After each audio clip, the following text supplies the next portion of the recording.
Ok, muy buen día con todos los presentes. Vamos a compartir este trabajito que es la teoría del racimo o también del cúmulo, que es una eh, teoría sobre la referencia de los nombres propios. Esta teoría intenta explicar cómo significan los nombres propios. Ejemplo, Moisés, Aristóteles, Lima, Pedro. Un nombre propio no se conecta con su referente por una descripción, por una sola descripción exacta, sino por un conjunto de descripciones asociadas. Esa es básicamente la idea. Así como ven en la imagen, Atahualpa, ahí hay un cúmulo de descripciones. Soberano último del Imperio Inca, gobernó de tal fecha a tal fecha, hijo de Huayna Cápac, se enfrentó a su hermano Huáscar, y así, y así.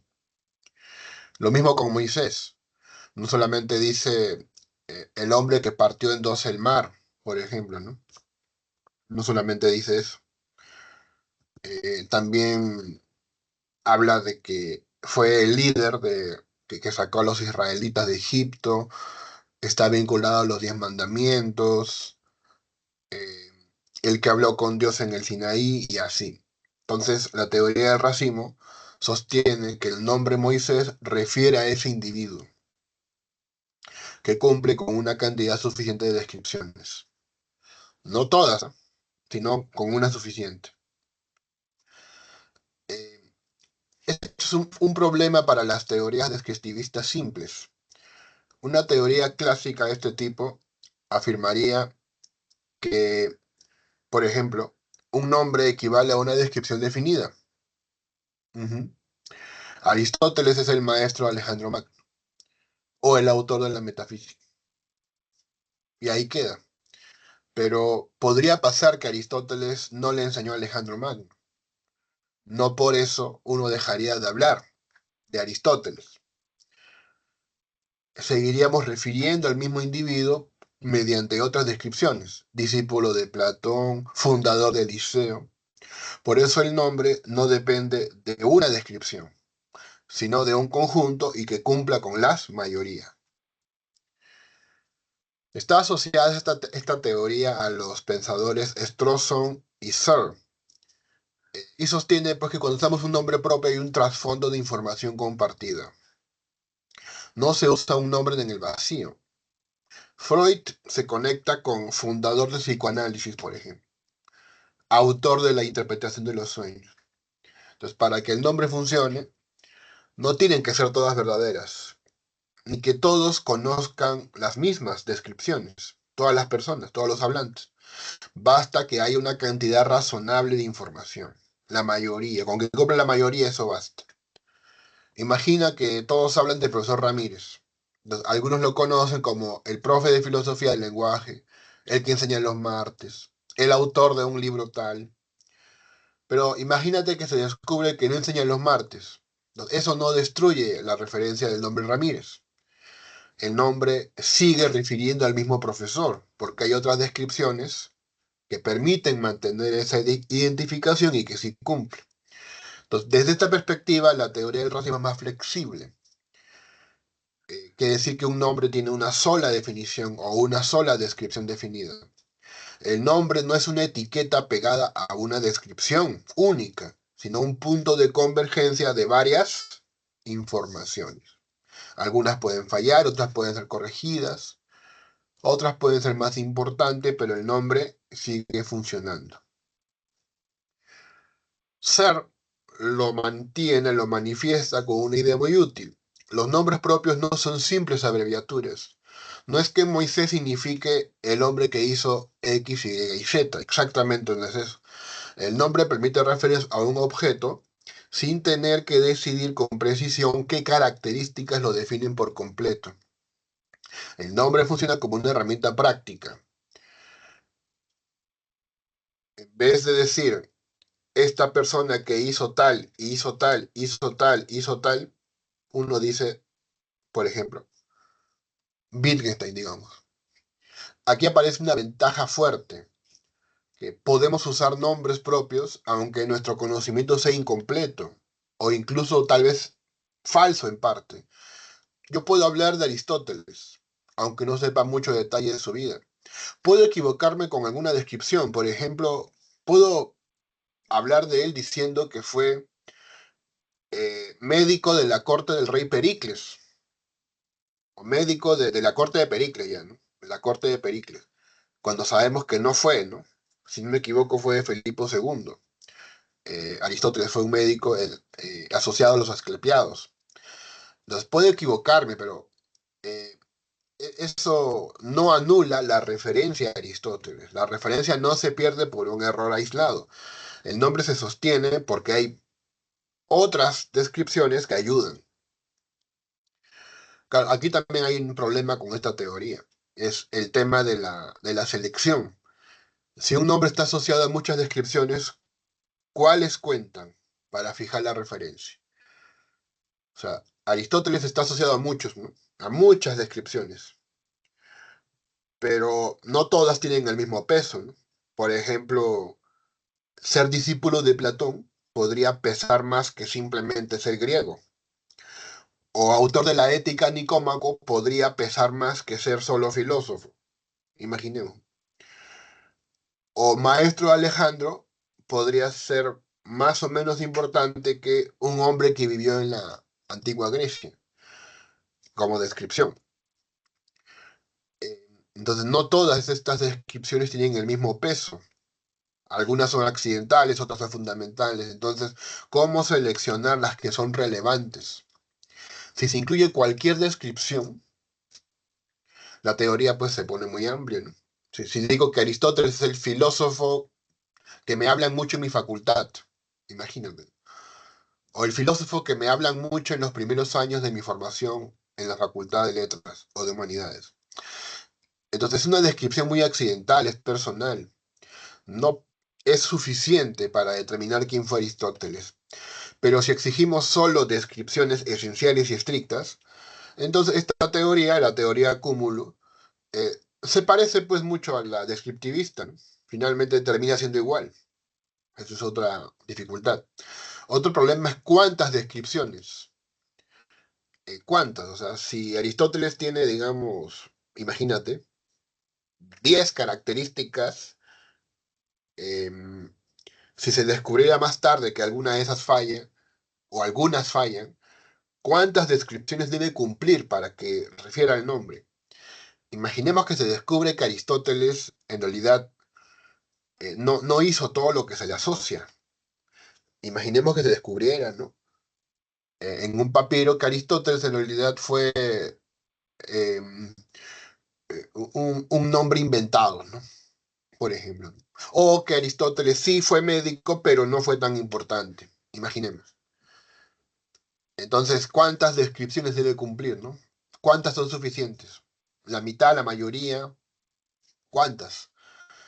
Si cumple con 3 descripciones, pero no cumple, digamos, las 10, pero de las 10 cumple 5 tal vez, ¿eso basta? Si este personaje cumple de las 10 5 de las descripciones que normalmente usualmente cumple, ¿ya es este personaje, por ejemplo, ya es Aristóteles o no? Entonces, algunos proponen una versión más refinada frente a estas críticas. No todas las descripciones tienen el mismo peso, algunas son más centrales, otras son más periféricas. Claro, entonces tienes que poner una jerarquía, ¿no? De descripciones. Esa podría ser una de las soluciones. Si yo hablo de Lima, capital del Perú es más importante que ciudad contaminada, digamos. Entonces, aunque ambas puedan parecer descripciones asociadas, esta versión es más ponderada, es más moderada del racismo, de la teoría del racismo, porque asume que las teorías no tienen asume que las descripciones no tienen la misma jerarquía. Acá hay una imagen interesante, ¿no? Por ejemplo, Huáscar y Atahualpa, fíjense, cumplen al menos estas 4 características. Hijos de Huayna Cápac, miembros de la realeza inca, pretendiente al poder en el Tahuantinsuyo y protagonista de una guerra civil. Estas cuatro cumplen, o al menos imaginemos que cumplen. Pero lo único que fue distinto es que uno de ellos fue capturado en Cajamarca, fue capturado en Cajamarca por Pizarro. Y esto es solamente de Huáscar. Solamente este dato lo distingue. Pero en las demás se parecen, ¿no? Si yo solamente te hablo de estas, tú no sabrías cuál elegir. Ese es un detalle para pensar. Si decimos Cervantes, ¿cuáles son sus descripciones? Autor del Quijote, escritor español, figura del siglo de oro. Pero el hombre que estuvo en Lepanto, que fue apresado, que tuvo una mano lesionada, fue llamado el Manco. eh, si se descubriera que algo menor fue falso, alguna característica menor, no dejaríamos de referirnos a Cervantes. Obviamente, pero si todas fallan, ya, ya no, pues no refiere a Cervantes. Entonces, la teoría del racismo también ayuda a explicar cómo aprendemos los nombres. Un niño no aprende Napoleón con lógica, en realidad. Poco a poco va aprendiendo. Fue un emperador, fue francés, hubo guerras, fue derrotado en tal batalla, en Waterloo. Entonces, con esa base comienza a usar el nombre. Luego corrige, amplía o precisa. Así funciona mucho del lenguaje ordinario. Un poco esto se parece a una teoría del aprendizaje por ensayo y error también. La diferencia con una teoría solo referencial como la de John Stuart Mill es importante. Para Mill, el nombre propio señala un objeto. Ya, Rafael Mora me señala a mí. Tiene esa referencia. Aristóteles nombra a Aristóteles. El nombre alude a Aristóteles. Nada más. En cambio, el racismo dice que el nombre tiene un tipo de sentido, aunque no sea una definición cerrada. Y este sentido está formado por un conjunto de informaciones. Entonces, eh, la diferencia con Frege también es clave. Frege distingue entre sentido y referencia. Dos nombres pueden tener la misma referencia, como ya saben, pero distinto sentido. Éspero y fósforo, el clásico ejemplo. En realidad ambos aluden a Venus. Tienen, en este caso, la misma referencia, pero distinto sentido, porque se alude a la estrella vespertina o a la estrella matutina, si usas éspero o fósforo. Entonces, la teoría del racismo recoge esa preocupación por el sentido, pero en vez de reducir el sentido a una sola forma de presentación, lo entiende como un conjunto flexible. Acá hay un ejemplo final para que veas también este detalle. Manco Inca y Atahualpa. También cumplen rasgos, cumplen varios rasgos. Nobleza real inca, fueron gobernantes del mundo inca, vinculados a la conquista española, figura clave de la crisis del Tahuantinsuyo, pero hay datos que sí son distintos. Atahualpa derrotó a Huáscar, fue capturado en Cajamarca, ofreció rescate de oro y plata y fue ejecutado. En cambio, Manco Inca se alió con los españoles, eh, se rebeló contra los españoles después, encabezó en un cerco en el Cusco y se refugió en Vilcabamba. Ahí están las diferencias. Pero si solamente te hablo de las primeras tres o cuatro, no sabrías cuál entender. Ya luego hay características distintas. Bueno, entonces la teoría del racismo sostiene que un nombre propio refiere a un individuo porque existe un conjunto de descripciones asociadas al nombre y el referente es aquel que satisface una parte suficiente de esas descripciones. Entonces tienes que satisfacer una parte importante. Ahora, lo bueno de esto es que explica la flexibilidad del lenguaje ordinario. A veces uno no recuerda bien un nombre o tiene información incompleta, ¿no? Entonces, eso es bueno, pero su debilidad está en que no aclara cuántas definiciones son las que pesan, cuáles son más importantes. O sea, un nombre propio no funciona como una definición matemática, sino como una red de pistas. Una sola pista puede fallar, un solo camino, pero sabemos, seguimos sabiendo de quién hablamos, aunque fallemos en eso. Pero ya, obviamente, si fallan muchas pistas, ya pues no, la referencia se vuelve dudosa. Esto que voy a explicar aparece en el texto de Kripke, justo creo que iniciando la segunda conferencia, ¿no? Que va a ser evaluada en este curso de lógica matemática de la Villarreal. Teoría del cúmulo o racimo de descripciones. Todo lo que te he explicado está acá planteado. Uno, a cada nombre o expresión designadora X le corresponde un cúmulo de propiedades.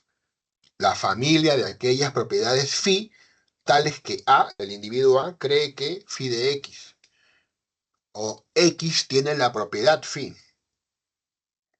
Cada nombre tiene asociado un conjunto de características que el hablante cree sobre esa persona o cosa. Aristóteles, ¿qué propiedades tiene? Filósofo, discípulo de Platón. Ese conjunto sería el cúmulo, ¿no? De las cuales, ¿no? O sea, la familia de aquellas propiedades que te acabo de decir, ser filósofo, ser discípulo de Platón, tales que A, digamos, Alberto cree que Aristóteles fue o cumple con la propiedad de ser filósofo, cumple con la propiedad de ser discípulo de Platón. Dos, A, Alberto, ¿no? Cree que una de las propiedades o algunas tomadas conjuntamente selecciona únicamente un individuo. Entonces, el hablante cree que una propiedad o varias juntas sirven para identificar a una persona.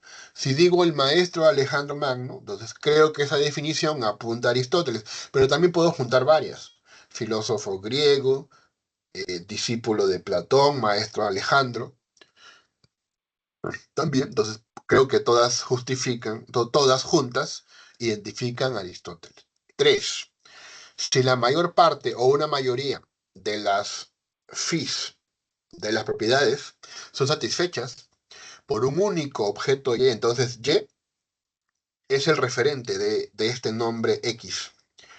Entonces, el referente del nombre sería el individuo que cumple con la mayoría de esas propiedades. Si alguien cumple la mayoría de rasgos que yo asocio con Aristóteles, filósofo griego, discípulo de Platón, maestro de Alejandro, esa persona es el referente del nombre Aristóteles. Cuatro.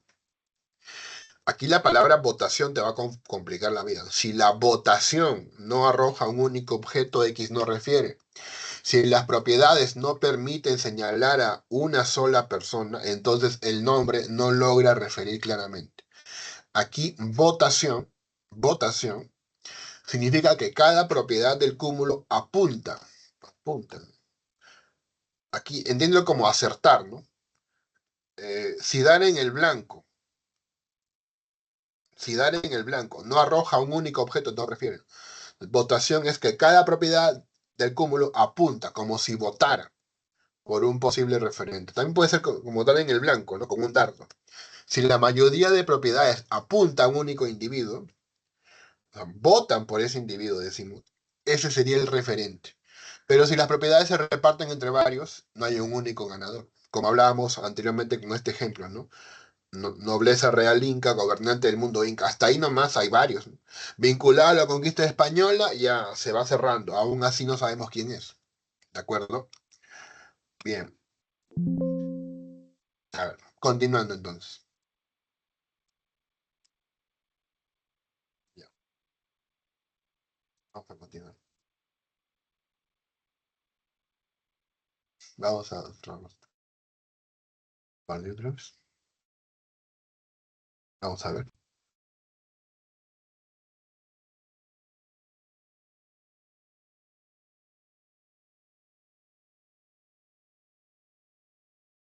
Bueno, se ve igual, ¿no? Ya está.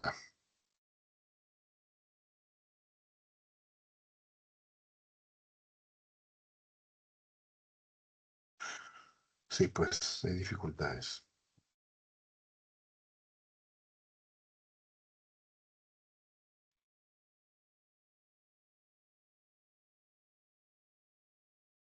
Parece que. Ah,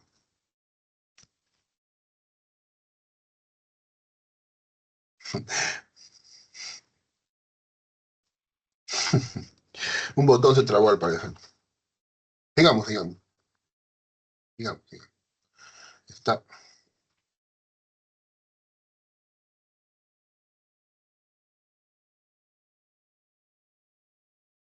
Para la votación. Apuntar a un individuo. Si la mayoría de propiedades apuntan a un único individuo, ese sería el referente. Pero si se reparten entre varios, no habría un único ganador, como hablamos con el ejemplo de Manco Inca y Atahualpa, ¿no? Si cumplen las tres primeras, no sabemos quién es. Muy bien.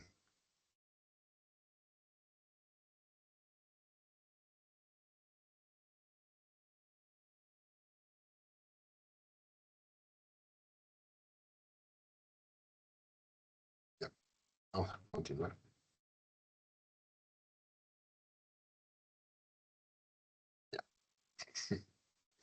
Supóngase que un hablante asocia estas propiedades al nombre Aristóteles. Fue un filósofo griego, fue discípulo de Platón, fue el maestro Alejandro Magno, fundó el Liceo. Todo eso apunta a Aristóteles. Las propiedades votan o apuntan al mismo individuo. Entonces, la teoría del cúmulo, ¿qué diría, no? Que Aristóteles es el referente del nombre. Ahora, un caso problemático. Fue filósofo griego, apunta a varios. Fue discípulo de Platón, apunta también a varios. Fue maestro de Alejandro Magno, ahí sí apunta a Aristóteles. Escribió diálogos filosóficos, aquí más bien apunta a Platón. Entonces, estas propiedades no apuntan todas al mismo individuo. Unas favorecen a Aristóteles, otras a Platón, otros filósofos. Esa es la idea de que no votan, no favorece, no apunta, no da en el blanco, ¿no?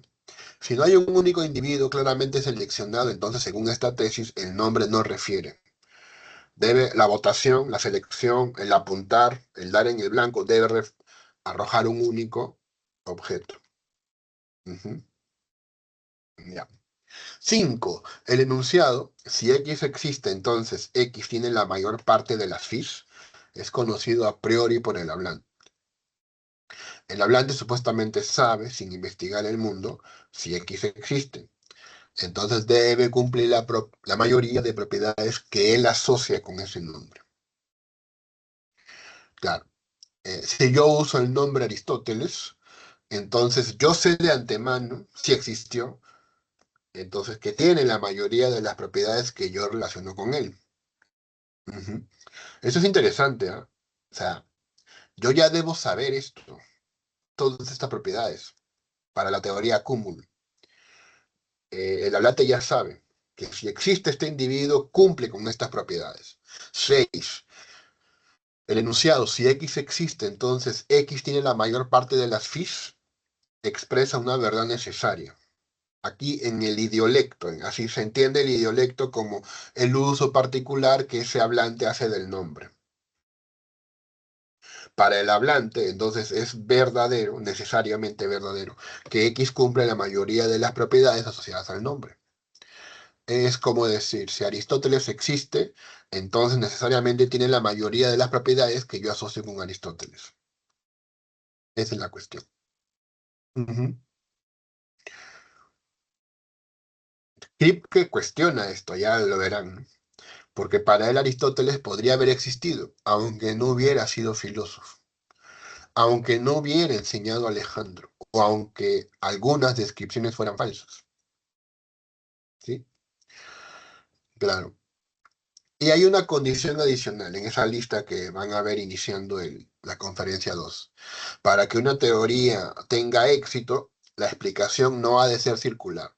Las propiedades usadas en la votación no deben suponer ellas mismas la noción de referencia, de tal forma que esta resulta imposible de eliminar. Entonces, la teoría no debe explicar la referencia usando otra vez la idea de referencia. ¿Sí? Votación, de nuevo, se puede entender como selección del referente, apuntar a un referente. Cada propiedad del cúmulo ayuda a identificar quién o qué es X, pero esas propiedades no deben depender ya del nombre propio o de la referencia que se quiere explicar. Claro, si fuera así, habría una explicación circular. Sería circular decir esto. Aristóteles es la persona a la que se refiere el nombre Aristóteles, que es una crítica que hace a la teoría de Nil, ¿no? De Nil, que se escribe Caneale, Nil. Eso no explica nada, ¿no? Porque usa la misma idea de referirse para explicar la referencia. Aristóteles es la persona a la que se refiere el nombre Aristóteles. En cambio, no circular sería esto. Aristóteles fue filósofo griego, discípulo tal y maestro tal.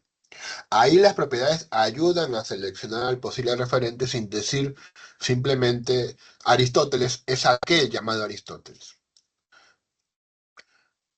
Esa es la idea, ¿no? Las propiedades deben identificar al individuo sin presuponer ya el funcionamiento del nombre.